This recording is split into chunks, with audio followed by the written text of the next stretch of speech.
Hey church, how are you? It's good to be back with you today. In fact, I had to look outside today, try to find a spot that I wasn't blinded by the sun. It's good to have this good weather and the sun to see it again.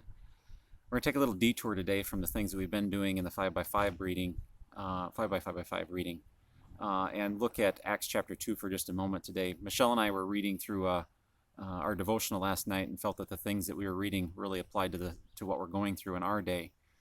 If you remember from the chapter, Peter is and the disciples are in Jerusalem at the time, and they're preaching this message, or Peter is to the men of Israel about the fact that Messiah has come. He's the one that they themselves have crucified, but the fact that he is risen, there is hope in him, and he's preaching that gospel message to them.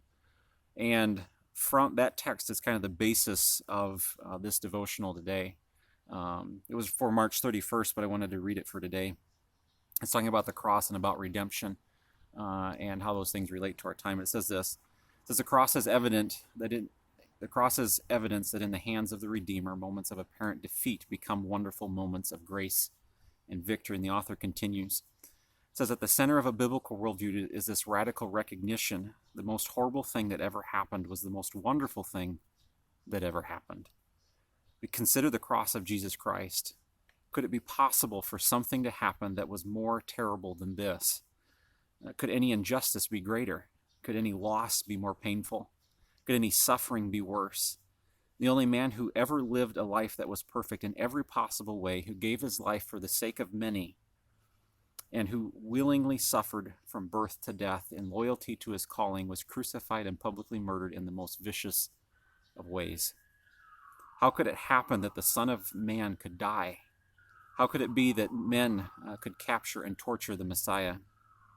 Was it not the end of every good thing, true and beautiful? If this could happen, is there any hope for the world? And the author writes, well, the answer, of course, is yes. There is hope. The cross is not the end as we know it. It's the beginning of the story. In God's righteous and wise plan, this dark and disastrous moment was ordained to be the moment that would fix all the dark and disastrous things that sin had done to the world. This moment of death was at the same time a moment of life. This hopeless moment was the moment when eternal hope was given. This terrible moment of injustice was at the very same time a moment of amazing grace. This moment of extreme suffering guaranteed that suffering would end one day, once and for all. And this moment of sadness welcomed us to eternal joy of heart and life. The capture and death of Christ purchased for us life and freedom. The very worst thing that could happen was at the very same time the very best thing that could happen. And only God is able to do such a thing. The same God who planned that worst thing to be the best thing is your Father.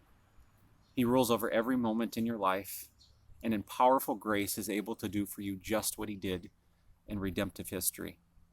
He takes the disasters in your life and makes them what? Makes them tools of redemption. He takes your failures and employs it as a tool of grace. He uses the death of this fallen world to motivate you to reach out for life. The hardest things in your life become the sweetest tools of grace in his wise and loving hands.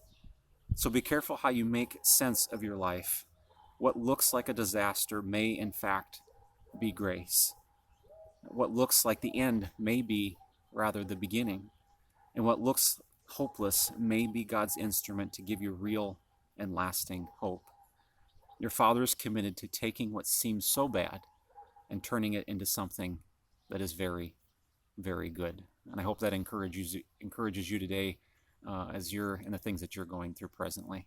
God bless.